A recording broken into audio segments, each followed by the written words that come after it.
Magandang araw po sa inyong lahat mga tol. Ngayon po ay August 9, 2025.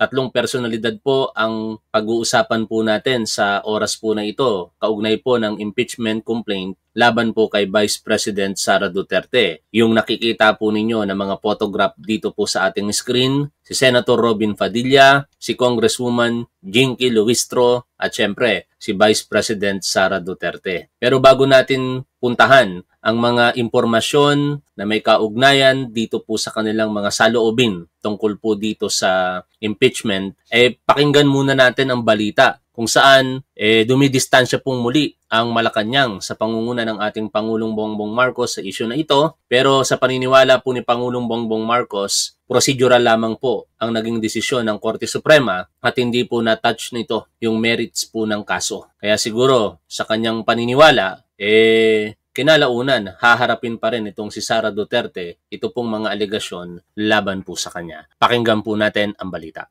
Wala raw magawa si Pangulong Bongbong Marcos sa impeachment ni Vice President Sara Duterte, pero hindi pa raw lusot ang bise. Sabi ng ilang mambabatas at dating maestrado, may sablay sa desisyon ng SC at kung mapatunayan yan, pwedeng matuloy ang impeachment trial. Narito ang ating report.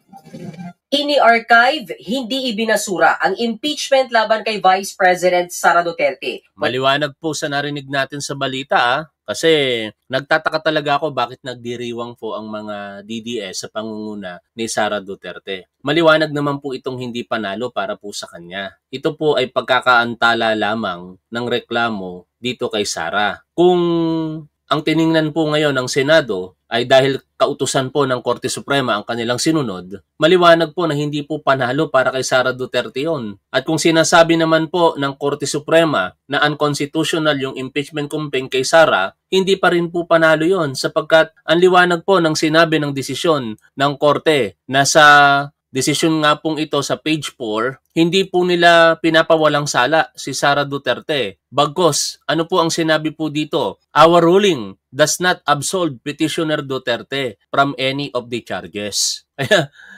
Kahit anong sabihin ninyo na panalo kayo, di kayo na lamang po ang magbulahan sa inyong mga sarili. Pero syempre, nabigyan kayo ng pagkakataon na tumagal pa bago malaman ng taong bayan ng mga ebidensya rito, baka marahil yun po yung ipinagdiriwang nila. Ganun pa man, buhay na buhay pa rin po ito pong impeachment complaint kay Sara Duterte kasi maliwanag pong hindi nagtagumpay. Ito pong mga senador na nagsusulong na i-dismiss ang complaint na ito laban kay Sara. Bagkos, mukhang napaglaruan sila sa kagalingan nito pong si Senador Tito Soto. 'Di ba? Ang original intention is to dismiss ito pong complaint. Pero dahil nga po batikan na tumindig ito pong si Minority Floor Leader Soto, nabago po. Instead na to dismiss, naging to archive na lamang. At maliwanag naman po sa pagkapaliwanag nitong mga legal luminaries, even ang mga senador mismo ngayon, na kung sakaling mababaligtad po ng korte ang desisyon nito,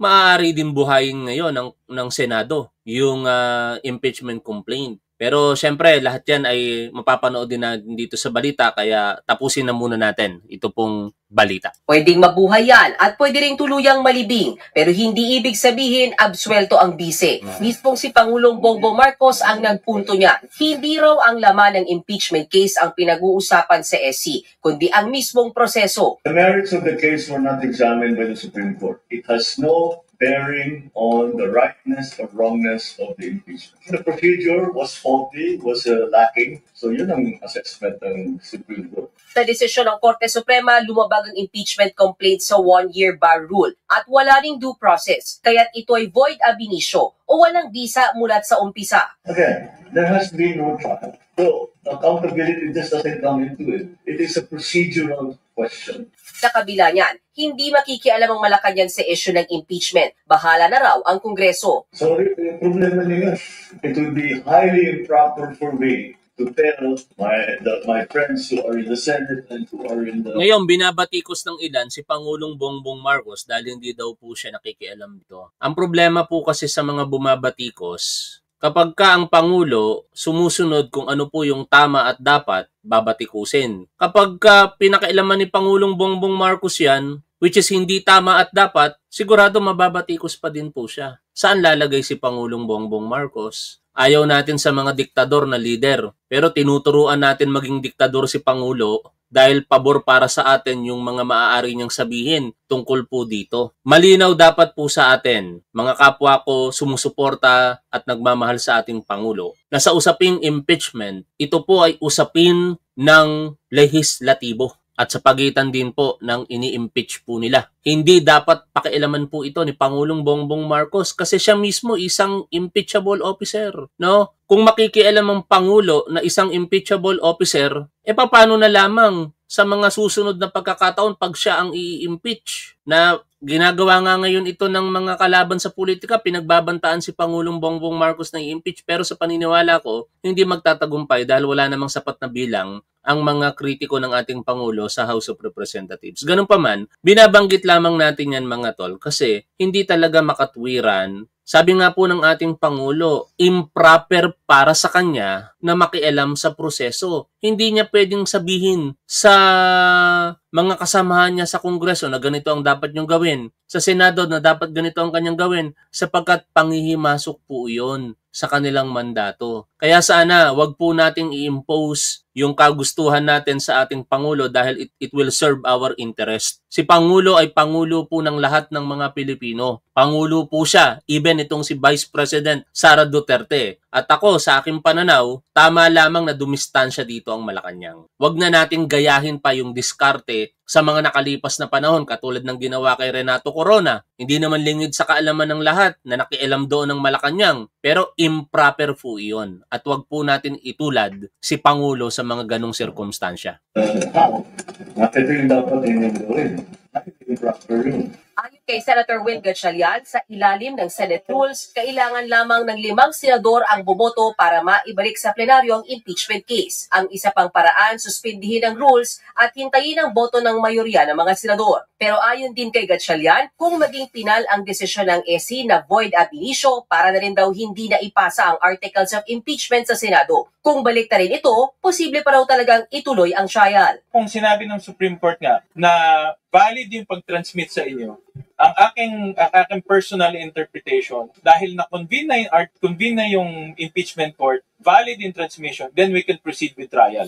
May chance nga bang balik na rin ng SC ang kanilang unanimous na desisyon? Tingin ng dating Associate Justice ng Supreme Court na si Antonio Carpio, dapat balik na rin ang desisyon. Mali raw ang interpretasyon ng SC sa 1-year ban rule. Bakit ka magkaroon ng 1-year ban rule na hindi wala nang umabot sa Committee on Justice? Walang umabot sa first 3 sa Senate. The 1-year ban rule, the purpose is para walang multiple suit, walang multiple impeachments to harass the public officer. Wala nga, na-dismiss nga Kanina, nagtungo sa Korte Suprema ang Makabayan Bloc. Naghain na sila ng Consolidated Motion for Reconsideration. Hindi dapat ina-archive ang galit ng taong bayan at ang trial should proceed forthwith. Ang tanong lang kung maibabasura ito. Kaugnay po nitong mga motion for reconsideration po na ito, other than the House of Representatives, di naman po sila ang mga parties involved. Kaya nga po yung isang grupo na kasama doon si dating Associate Justice Antonio Carpio, meron silang motion to intervene. No? Ibig sabihin, payagan po sila na makilahok po dito sa proseso sapagkat hindi po parties ang mga ito. Ang desisyon ay apektado ang House of Representatives, kaya ang opisyal po na partido dito na dapat sumasagot ay ang House of Representatives na kanila naman pong ginawa through the Office of the Solicitor General. Pero maganda rin po na may mga ganito pong pagkilos kahit hindi po natin kaisa sa politika ang mga ito sapagkat parte din po ito ng proseso ng demokrasya. Higit sa lahat, the more na marami pong mga individual na nag-iingay po dito, syempre, mas magiging maingay po yan sa pandinig ng Korte Suprema. At baka naman mapakinggan pa ng Korte Suprema, lalong-lalo na yung mga nire-raise na issue sa kanilang naging desisyon. Marami po ayon sa mga nakabasa po ng desisyon at sa argumento po ng Office of the Solicitor General sa kanilang motion for reconsideration, mga tinatawag na factual errors. At ito pong mga factual errors na ito na kung makikita talaga ng Korte Suprema ay siya daw pong magiging dahilan para baligtarin po nila ito pong kanilang naging desisyon last July 25, 2025.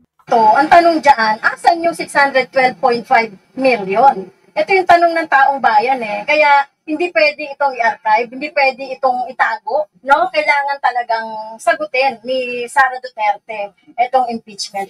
Nanindigan din si House Committee on Public Accounts Chairman at Bicol Saro Party List Representative Terry Ridon na hindi usapin ng personalidad at politika ang impeachment laban kay VP Sara, kundi usapin daw ito ng katotohanan at accountability sa paglustay umano ng confidential funds at sa pagbabanta sa Pangulo, First Lady at House Speaker ng bansa. Binabanatan si Congressman Ridon ng mga DDS. Sabi nila, tinuklaw daw nitong si Ridon, si dating Pangulong Rodrigo Duterte at ang mga Duterte in general. Kasi naging bahagi daw po ito ng gobyerno ni Duterte. I do not know kung totoo po iyon.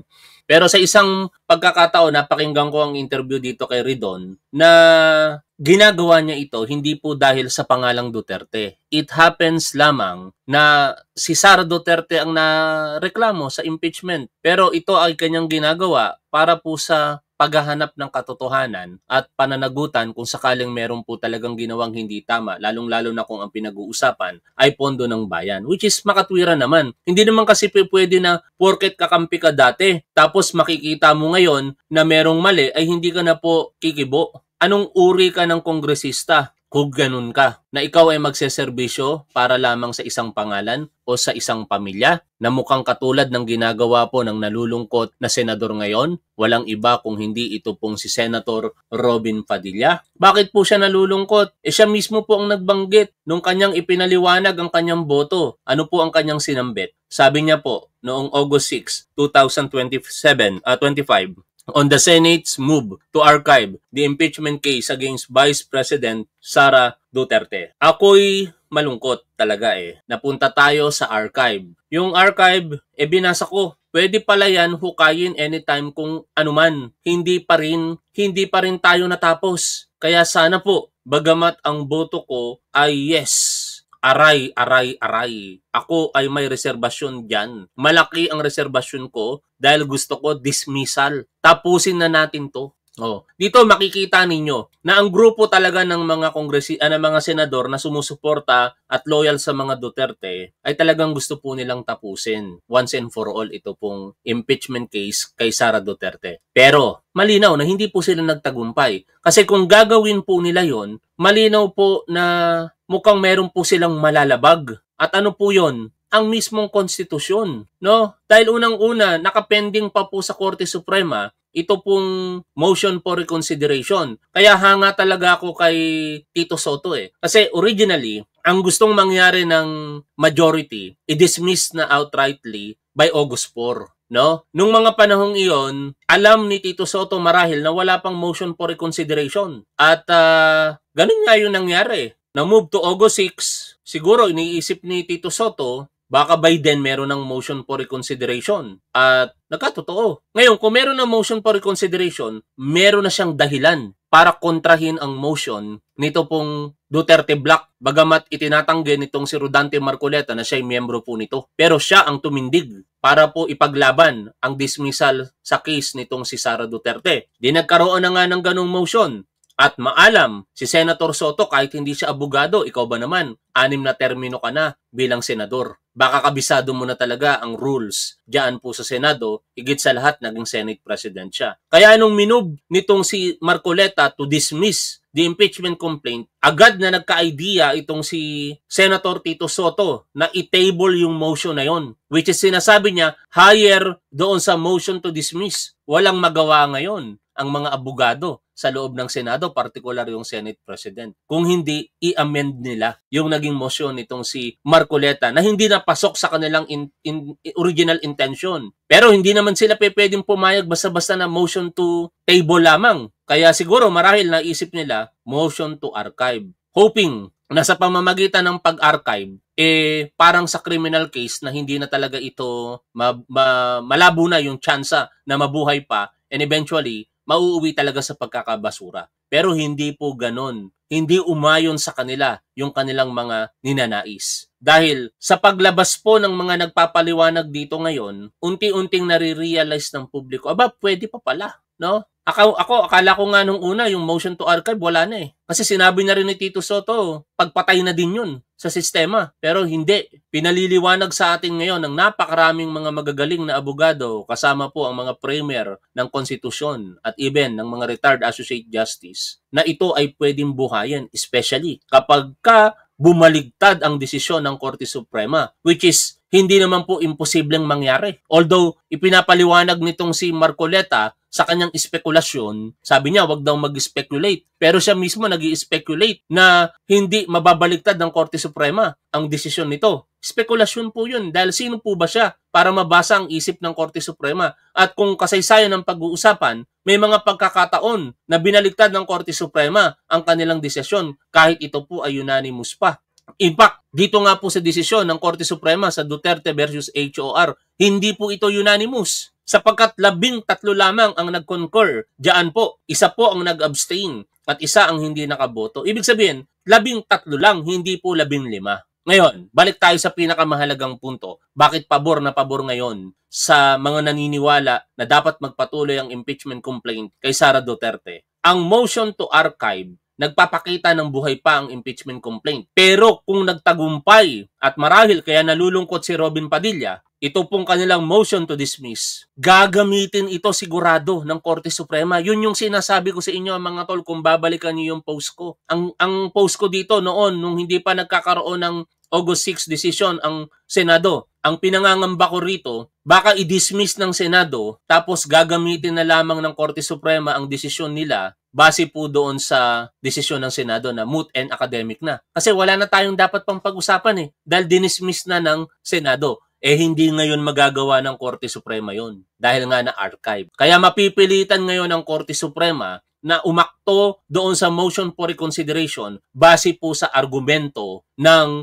nag-file ng MR. At take note 4 po sila. Humihingi sila ngayon ng oral arguments. At napakahalaga po niyon. At sana mapagbigyan po ng Korte Suprema. Dahil kapag nagkaroon ng oral arguments po diyan sa motion for reconsideration, maaaring mapanood po yan ng publiko at mas magiging malinaw sa atin kasi magtatalo yung panig Office of the Solicitor General, tapos yung kampo ni Sara Duterte, magkakaroon ng mga argumento. Pinakamahalaga dyan, yung factual appreciation. Tama ba ang appreciation ng korte sa katotohanan? Dininay nga po ng ABS-CBN. Sabi ng ABS-CBN, hindi namin nilagay, kinaklarify nila at nililinaw na sa kanilang balita, hindi nakalagay doon na walang pagbotong nangyari sa plenaryo. Sa kanilang balita, nakalagay, mayroong pagboto sa plenaryo. Pero ano ang ginamit sa desisyon ng Korte Suprema? Hinango sa balita ng ABS-CBN pero mali. Sapagkat sa desisyon nila, nakalagay po doon sa page 8 footnote 30 na wala daw pong pagboto na nangyari sa plenaryo. Diba? Factual errors po yun. Ano ang kahalagahan nun? Kasi sinasabi ng Korte Suprema na unconstitutional base sa mga facts.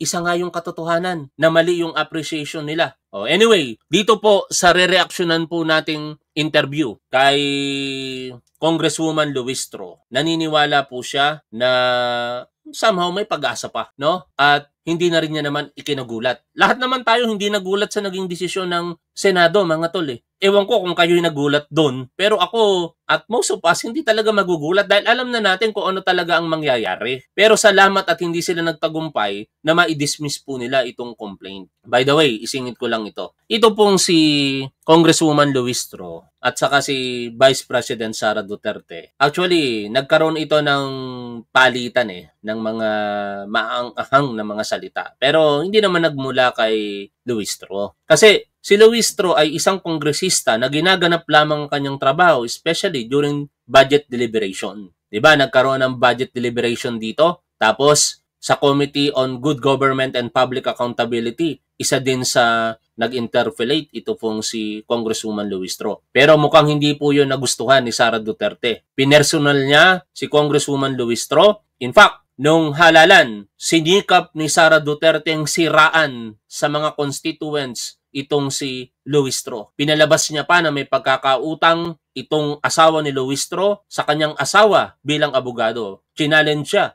ni Luistro na maglabas ng mga ebidensya or records ng anuman kung meron ba talagang kautangan or at least kung naging abogado ba ng asawa nitong si Luistro ang kanyang asawa na si Mans Carpio. Pero sumagot ba doon si Vice President Sara Duterte? Hindi. In short mga tol, lahat ng diskarte sinikap ni Sara Duterte para pabagsakin ang isang kongresista na umaayon lamang sa kanyang mandato bilang congresswoman. At ngayon, ito pong congresswoman na ito bahagi ng prosecutor dito sana sa impeachment trial. Kaso lang, hanggang sa ngayon, syempre, di natin alam kung matutuloy yan, kaya pakinggan po natin ang kanyang saloobin tungkol po dito.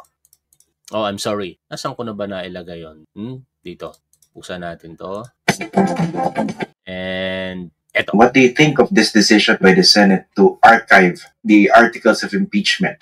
Ako, Christian, to be honest, anticipated ko ito. Especially when the Supreme Court issued its decision dismissing the impeachment complaint and declaring the same as unconstitutional. As early as February 5, 2025, nakita na natin to, the stand of most of the senators who voted for the dismissal last night, no? So, to be honest, this is no surprise to me, and I believe even for the rest of the prosecutors from the House of Representatives.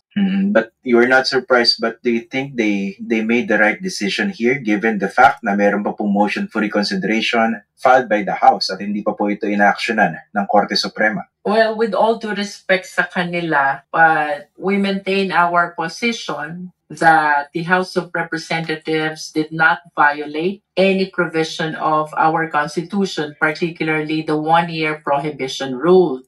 And considering as well that we have a pending motion for reconsideration with the Supreme Court, and this is still to be decided upon by the Supreme Court, we maintain our position na sana dapat hinintay na lang kung ano ang magiging desisyon ng Supreme Court. Okay? Sana, kaso lang hindi nga po nangyari yon, kaya nagkaroon po ng motion to archive. Sa isang banda mga tol, meron pong interview dito po sa bisita sa DZMM kung ano po ba yung mga posibilidad, no? Dito po sa naging desisyon ng Senado. Pakinggan po natin ang isang eksperto o bisita dito po. Tungkol nga po sa impeachment ng ating paksa, makakasama po natin si Attorney Paulo Tamase, Assistant Professor mula po sa UP College of Law. Welcome back, Attorney Pau! Welcome back, Attorney. Good morning. Good morning. Christian, Victoria, sa mga nakikinig niya. Opo. Sir, una sa lahat, kasi nga po, ang dami po nating terms na narinig mula po sa Senate. Nagsimula po tayo sa fourth wave, naging remand, tapos nagkaroon ng motion to table, ngayon motion to archive. Ano po bang ibig sabihin ng archive? Patay po ba yung articles of impeachment, Attorney?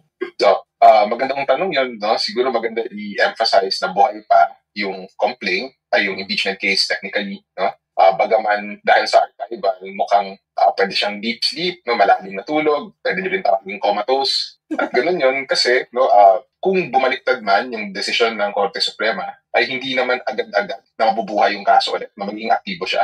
Kailangan muna bumoto muli ng Senado upang mapagalaw yung kaso. Pero mababa lang po yung requirements po dyan. Ano? Sa ating pong napakinggan, at least 5 senador lamang ang kinakailangan na boto para ma-unarchive ito pong in-archive nilang impeachment complaint. Kung 5 senador lamang ang pagbabasihan, di meron ng sapat na boto kagad dahil 4 nga yung nag-boto para hindi ma-archive. Si Risa Ontiveros, Tito Soto, Kiko Pangilinan, Bam Aquino at isang nag-abstain, Panfilo Lacson. Di sapat na, meron na kagad 5. Nagalaw ko na naman yung camera. Sorry. Okay, tuloy po tayo rito. Kung nakita natin yung boto nung isang araw, 1941, no, may mga kailangan din talaga kung mabubuhay ba talaga yung mga proceedings sa Senado kahit magbaliktad ng desisyon ng Korte Suprema. Opo, masyadong marami yung in favor na i-archive, sir, 19 nga po. So ano ang chance na pwede, kahit nasabihin po natin magbaliktad ang Korte Suprema, which is sabi nga po ni Senator Marcoleta, speculative, pero ano yung chance na parang majority will get the support na ibalik sa table yung articles of impeachment? Well, kung hihimayin ninyo yung mga paliwanag ng mga senador, dapat mataas. Diba? Kasi kung babalikan nyo isa-isa yung mga paliwanag na sa kanilang boto, ang ginagawa naman nilang dahilan ay dahil sinabi ng Korte Suprema na huwad, no? Or null yung impeachment na nasimulan sa mababang kapulungan. Ngunit kung if ever man dumating yung pagkakataon sa kanila kung babalik pa rin talaga nila, hindi natin alam kung ganun pa rin yung paniniwala nila o makikipa ba. No? Hindi masyadong encouraging kasi pag tingnan nyo mula Pebrero hanggang ngayon, 7 months, parang ang daming naging pagkakataon sa Senado na simulan yung pagdilitis, bawat turn natin, nakahanap kasi ng dahilan upang hindi siya ituloy. So baka itong pagbaliktad ng Korte Suprema, kung mangyayari man yun, hindi natin alam kung mapababaliktad din natin yung archival or mabubuhay kaagad yung kaso. Pero sa ganitong pagkakataon, attorney, talaga bang nasa Korte Suprema na ang bola at hihintay na lang ba talaga natin na baliktad nila ang desisyon? Kailan mangyayari yun? Or may pwede pang gawin yung mga senador para bawiin siguro yung kanilang naging boto at desisyon dyan sa impeachment case? Sa ngayon, na nasa Korte Suprema talaga yung kaso kasi inaantay sila ng Senado basically na magdesisyon doon sa motion for reconsideration. Pwede din naman bumoto yung Senado kung nabaliktad din yung archival pero parang hindi tayo nakakakita ngayon ng gano'n na movements. Ang isa sa argument... By the way, mga tol, wag nyo po sanang kalilimutang mag-like sa ating programa. Napakalaking tulong po niyan kay Top 1. Like po tayo! Sabi ni Nyolo, nung mga nagsasabi po dito, magiging kamukha nyo siya. yung mukha kasi ni Nyolo, meron siyang ginagamit na parang cartoon no? Gusto niyo ba maging kamukha ko? Huwag kayong mag-like. Baka maging kamukha ko kayo. Sige kayo. Marami akong basher. Like po tayo mga tol. Mento nung mga bumoto tutol doon sa pag-archive, attorney ay dahil nga meron pang pending na motion yung motion ng Kamara at dapat hindi mo nila pinagbobotohan kasi nga wala pang finality yung decision ng Korte Suprema doon. Do you agree with that argument, attorney? Actually, sa totoo lang sang-ayon po ako doon, no? Consistent po dun sa hihinain ni Senator Tito Soto na motion to table naman. Ang ibig sabihin lamang po dun sa motion to table or ang tabling ay imbis na aksyonan ng plenaryo yung motion to dismiss noon ni Senator Marcoleta, pagbibingbing lang muna nila yung decision na iyon. Ganun po ang ibig sabihin ng table. So, yung end effect niya, wala siyang gagawin. Walang gagawin yung Senado. Sa palagay ko po, yung po sana yung pinaka-respectful talaga na paraan upang galangin yung decision ng Korte Suprema. Kasi kung wala pong ginawa yung Senado, una, hindi naman po nila ilalabag yung desisyon ng Korte Suprema kasi yung desisyon po nila ay nullifying, pinakawalang bisa na yung impeachment complaint. Ngunit, basically, hindi pa magtuloy yung proseso sa Senado. At gano'n naman nga po yun, kung wala po silang gagawin, hindi naman sila nagilitis ngayon. Pangalawa, hindi din niya binibigyan ng parang pressure yung Korte Suprema ngayon na magdesisyon. So parang hinahayaan lang niya na ng pagkakataon yung Korte Suprema na tignan kung babaliktad nga nila yung desisyon nila. So yun sana yung pinakamaayos na parang, kasi parang hindi niya mabibigyan na naman ng additional na step yung Senado bago niya buhayin yung mga proceedings kung babaliktad nga ng Korte Suprema yung desisyon niya. So dapat, attorney, it-enable muna imbes na in-archive. Pero ang sabi kasi nila, attorney, nila Senador Alan Cayetano, ay dahil yung order ng Supreme Court is immediately executory, so hindi pwedeng parang nakabindin or pending siya. Dapat sumunod sila na wala silang jurisdiction, tigilan na nila yung proceedings. But naintindihan ko po yung concern na yun, Ngunit kung iti-table nila yung motion to dismiss, ay hindi naman po sila nag-exercise ng kapangyarihan dun sa impeachment court. So, pero alam niyo mga tol, sa paliwanag po ng iba, mas mabuti daw po yung motion to archive kaysa sa motion to table. Kanina ko nabasa yung kay Attorney Dizon. Puntahan natin yung panulat ni Attorney Rodriguez Dizon. Basahin po natin ito. Okay? Saan ko ba yun na... Ito. Sabi dito, kung dinismiss ng Senado ang kaso, pati yung motion for recon ng House, wala nang saysay. Malamang binasura na rin ng Supreme Court yun kung nagkataon. Anytime naman pwedeng i-retrieve ang kaso sa archive. Ang palusot ng Senado kaya nila in-archive kasi nga unconstitutional daw yung complaint, sabi ng SC. Lumalabas na mali yung pinagbasehan ng SC ng kanilang konklusyon na unconstitutional yung complaint dahil akala ng SC hindi pinagbotohan sa plenary yung articles of impeachment. Yun daw kasi ang narinig o nabasa ng SC sa news account ng ABS-CBN. Todo tanggi naman ng ABS-CBN. Wala kaming nireport na ganun. Natural, nakakahiya kung lalabas na nabudol lang ang SC sa nabasa nilang maling report. In fact, wala pa ngang ganung report ayon mismo sa ABS-CBN. Kung lulunukin ng SC ang kanilang pride at aamining nagkamali sila, maaaring mabaligtad yung desisyon at bawiin nila ang kanilang sinabi na unconstitutional yung articles of impeachment. Ito talaga ang tunay na ibig sabihin ng i-remand ng korte ang kaso, pabalik sa Senado. This time, wala na silang palusot at sisipa muli yung constitutional provision na trial by the Senate shall proceed forthwith. Mali. Trial by the Senate shall forthwith proceed.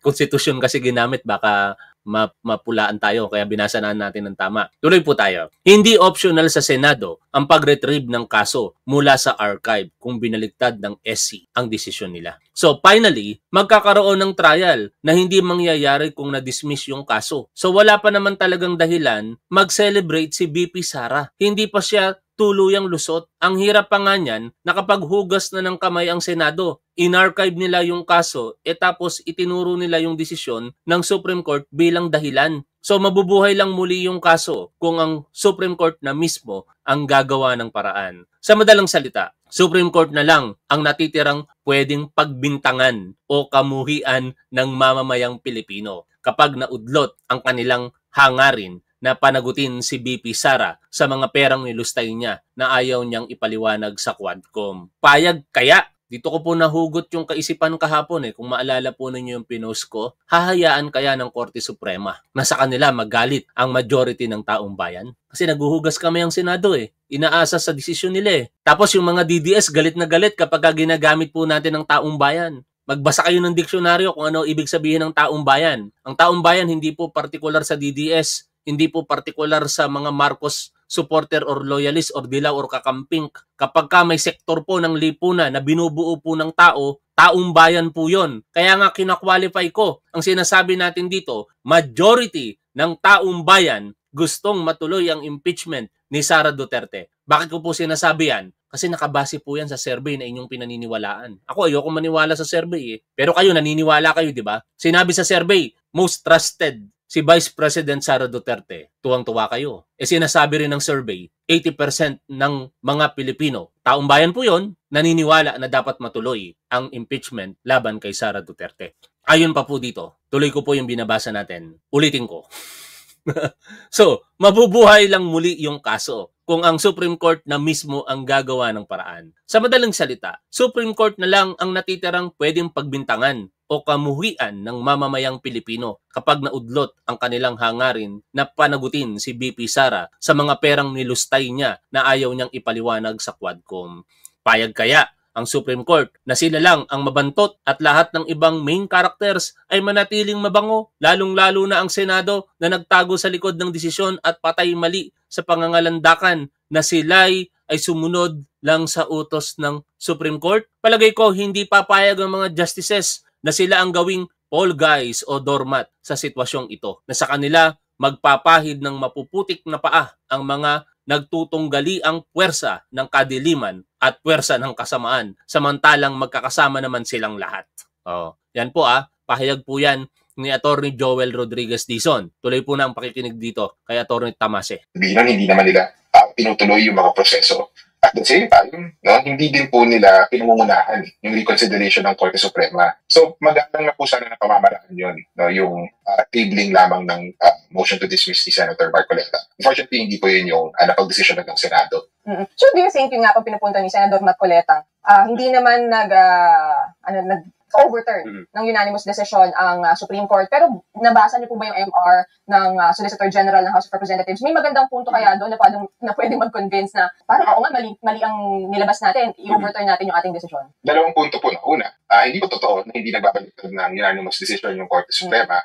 May nabanggit po si Senator Lisa na dalawang kaso. Yung isa po doon yung isa versus Greenpeace. 2015 to 2016 po yung kaso na yun. Okay. Yun, nagbaliktad po. Unanimous yung decision, unanimous yung remand. Yung pangalawa ko nabanggit ni Senator Lisa, yung League of Cities, mukhang naglabas po ng clarification yung Korte Suprema na hindi po daw unanimous yun. Ngunit kung hindi naman po masisisi si Senator Lisa kasi pag tinignan nyo yung various sources on this, conflicting ho kung ano yung boto. So one of those unusual cases na hindi tugma yung mga sources na available kahit sa mga abogado. But on the second, I think more important, so yun po, hindi po totoo na hindi nagbabaliktad. Nagkakaroon po ng mga pagkakataon na unanimous yung desisyon ng Korte Suprema, nagbabaliktad po yung isip nila, nag-iba po yung isip nila sa consideration. Siguro yung mas... Ito po yung tinutukoy ni Atty. Tamase. Humingi naman ng paumanhin po dito si Risa Ontiveros. Kasi nagkamali naman talaga siya doon sa kanyang binanggit na hindi unanimous yung desisyon. Pero meron po talagang unanimous na naging desisyon ng Korte Suprema reversing its own decision. Ayon po sa kanyang post August 7, upon checking again, the many reversals in the League of Cities decisions were not decided unanimously. The fact remains that at least one unanimous case was reversed en banc. And it is not unheard of. Pag sinabi pong en banc, mga tol, ibig sabihin, 15 po ang bumoto, pabor o hindi pabor sa sitwasyon. Pero lahat sila nagkaisa kung hindi pabor o hindi pabor. Sa case po nitong Duterte versus HOR, 13 lamang po ang concurring doon. Uulitin ko, yung isa abstain, yung isa on leave. Kaya sabi nga po, kung pilasupuhan ng pag-uusapan, hindi po unanimous decision ang Duterte versus HOR. The case of International Service for the Acquisition of Agri-Biotech Applications Incorporated versus Greenpeace Southeast Asia, yung binanggit po ni attorney dito, GR numbers 209271, 209276, 209301, and 209430, decided on July 26, 2016. Ito po yung unanimous decision, no? Kaya wag nilang palabasin, lalong-lalo na tong si Senador Rodante Marcoleta, na imposible na mag-unanimously reverse the decision on its decision ito pong Korte Suprema. Mahalaga pa ho na punto, no? Ay, yun ako, dapat hindi ko pangunahan kasi yung Korte Suprema dito. Sabi ko ni Senator Marcoleta mismo, speculative. Yung pag-iisip na magbabaliktad yung unanimous, speculative din po yung pag-iisip na hindi kaya magbaliktad ng isang unanimous na korte. So, baka yun po yung mahalaga na alalahanin in relation to what Senator Marcoleta said. Opo, pero may nakita ba kayong magandang point, sir, doon sa MR? Meron. I think, sorry, this goes a third point. Doon sa sinasabi ko. I-discuss na natin yan, yung tungkol sa mga factual errors. At hanggang dito na lamang muna mga tol, ang ating reaction sa mga balita na ito na ating pong shinare sa inyo. At patuloy po natin tututukan ang kaganapan dito po sa impeachment case kay Sara Duterte. And we are hoping na majority ng taong bayan, magkaisa po tayo rito, mag-ingay tayo sa social media, ipanawagan po natin na pananagutan, hindi po teknikalidad ang dapat mangibabaw.